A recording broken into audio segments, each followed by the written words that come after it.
एक बार medical college के 4 विद्यार्थी कहीं पार्टी में चले जाते हैं और वहां उनको लेट हो जाता है और वो ये चारों भूल ही जाते हैं कि दूसरे दिन सुबह उनकी एग्जाम है।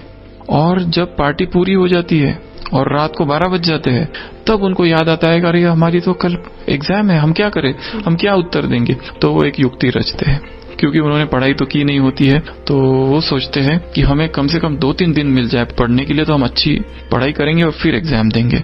तो वो एक ऐसी युक्ति रचते हैं कि अपने पूरे कपड़ों पे ग्रीस लगा लेते हैं, काला काला, और प्रिंसिपल के, डीन के ऑफिस में पहुंचते हैं और कहते हैं कि हम एक महत्वपूर्ण कार्य के लिए कहीं गए थे, हमारी कार खराब हो गई और उसको ठीक करते करते हमारा ये हाल हो गया और हमको पढ़ाई करने के लिए टाइम ही नहीं मिला। प्लीज आप एक काम कीजिए कि हमें 2 दिन और दे दीजिए, क्योंकि हमारी गाड़ी जो थी ना उसमें पंचर हो गया और वो निकालते निकालते इतना टाइम हो गया कि हम कुछ कर ही नहीं पाए, इसलिए हमको लेट हो गया। और इसलिए हम अभी एग्जाम तो चालू हो चुकी है, 1 घंटा बीत गया है, हम कैसे देंगे, हमको प्लीज 2 दिन दे दीजिए चारों को। तो जो डीन होते हैं बड़े गंभीर व्यक्तित्व, वो कहते हैं ठीक है चलो ओके। तो 2 दिन के बाद वो चारों आ जाते हैं। 2 दिन वो बहुत जमकर पढ़ाई करते हैं और पढ़ाई करके चारों पहुंच जाते हैं। तो डीन कहते हैं हाँ एग्जाम तो मैं तुम्हारी लूंगा, पर एक ही शर्त है कि चारों को 4 अलग अलग कमरों में बैठना पड़ेगा। तो कहते हैं हाँ बिल्कुल कोई बात नहीं, क्योंकि अभी तो उनकी पूरी पढ़ाई हो गई है, 2 दिन पूरा अच्छे से उन्होंने पढ़ लिया है। और जब उनके सामने पेपर आता है तो पेपर में 2 ही प्रश्न होते हैं। पहला प्रश्न होता है आपका नाम क्या है, जिसमें होते हैं 2 मार्क्स। दूसरा प्रश्न होता है जिसके होते हैं 98% मार्क्स। दूसरा प्रश्न होता है विच टायर इज पंक्चर्ड, गाड़ी का कौन सा टायर पंक्चर हुआ, 1 टिक मार्क करो। आगे का दाएं, आगे का बाया, पीछे का दाया, पीछे का बाया, 4 ऑप्शन से 1 टिक करो। और चारों को 4 कमरों में बिठा दिया है, अलग अलग कमरों में जी। तो फंस गए तो चारों के चारों। उन्होंने बहाना तो बहुत अच्छा बनाया था, परंतु हर बार हमारा बहाना चलेगा ये जरूरी नहीं है। आप किसी किसी को कभी कभी मूर्ख बना सकते हो, आप सबको कभी कभी मूर्ख बना सकते हो, पर आप सबको हर समय मूर्ख नहीं बना सकते। तो हम चाहे कितना भी अच्छा बहाना ढूंढ ले, एक न एक दिन वो बहाना सबके सामने आ ही जाएगा। तो कहने का भाव कि मनुष्य के स्वभाव में कहीं ना कहीं ये बात इतनी गहराई तक चली गई है कि हम कोई ना कोई बहाने ढूंढते हैं। इसको कहते हैं बहानेबाजी। अब एक सूक्ष्म प्रश्न ये भी है कि ये जो बहाने हैं ये व्यक्ति क्यों बनाता है ये बहाने। तो गहराई से सोचो तो सबसे पहले तो हमको ये सोचना पड़ेगा कि ये बहाने क्यों बनते हैं, ताकि हम इससे छुटकारा पा सके। नहीं तो पूरा जीवन हमारा इसी में चला जाएगा कि भाई ये क्यों नहीं किया तो ये कारण था, वो क्यों नहीं किया तो ये कारण था। इसी तरह के हम बहाने बनाते जाएंगे, एक्सक्यूजेस करते जाएंगे। फिर उपाय क्या है? तो क्या हम सारे जीवन भर दूसरों को दोषी ठहराते रहे? क्या हम सारे जीवन भर परिस्थिति को दोषी ठहराते रहे? नहीं। यदि मुझे जीवन में आगे बढ़ना है तो उसके लिए मुझे स्वयं ही कुछ करना पड़ेगा और मैं अपने जीवन में अपने ही आधार से आगे बढ़ूं। मैं अपना परिवर्तन खुद जब करूंगा तो ही मैं आगे बढ़ सकता हूं। दूसरा मेरी कितनी भी चाहे मदद करे, कितना भी भाग्य अनुकूल हो जाए, परंतु यदि अंदर से वो अंतस्फूर्णा नहीं है, जब तक सेल्फ इंस्पिरेशन नहीं है, तब तक हम आगे नहीं बढ़ सकते। यदि व्यक्ति संकल्प कर ले कि मुझे करना ही है, तो फिर वो कोई बहाने नहीं देगा, वो किसी भी तरह का कोई भी ब्लेम गेम नहीं खेलेगा। तो सबसे पहली चीज है निवारण की अगर बात करें हम तो वो है संकल्प, वो है दृढ़ता कि मुझे करना ही है। दूसरी बात है कि परिस्थितियां हमारे वश में नहीं है। हम इस संसार में एक ही व्यक्ति को बदल सकते हैं और वो मैं खुद हूँ।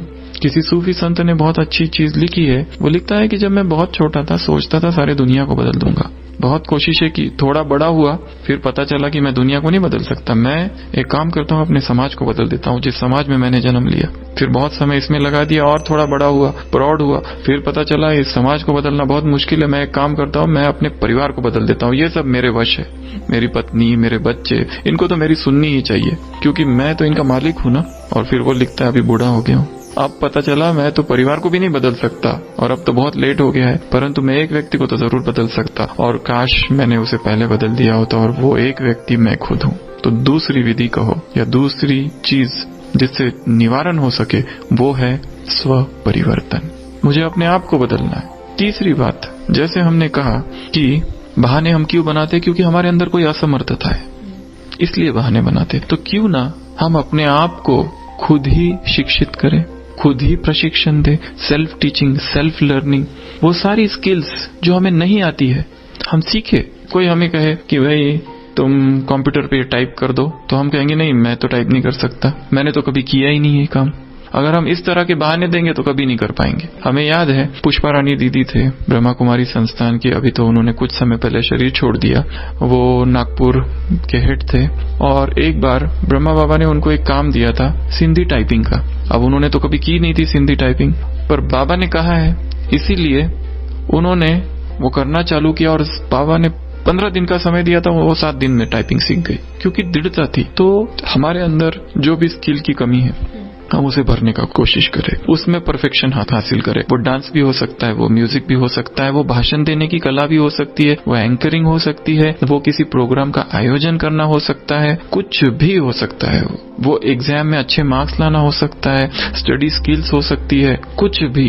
वो रनिंग हो सकती है, मैराथन हो सकती है, कुछ भी हो सकता है। इस संसार में हजारों स्किल्स है, हजारों हुनर है, परंतु हम अपने अंदर वो हुनर लाए और ये क्षमता हमारे अंदर है। यदि आप ठान ले कोई चीज तो चाहे कुछ भी हो जाए आप कर सकते हो। हिंदी में एक कविता है, मैं गोताखोर मुझे गहरे जाना होगा, तुम तट पर बैठ भंवर की बातें किया करो। मैं गोताखोर मुझे गहरे जाना होगा, तुम तट पर बैठ भंवर की बातें किया करो। कांटे रोंदूंगा अपनी राह बनाऊंगा, तुम फूलों भरी डगर की बातें किया करो। मैं खोजा पहला नहीं अगम भव सागर का, मुझसे पहले कितनों ने इसको था, पर मैं उस गहरे मोती का आशिक हूँ जो मिला नहीं उसे पा लेने की धुन मेरी। मैं गोताखोर मुझे गहरे जाना होगा, तुम तट पर बैठ भंवर की बातें किया करो। मुझे गहराई में जाना है, मुझे करना है और मुझे ही करना है। जब हम अपने अंदर संकल्प कर ले तो भगवान भी हमारी मदद करता है। कहते हैं अंग्रेजी में कहावत, God helps those who help themselves.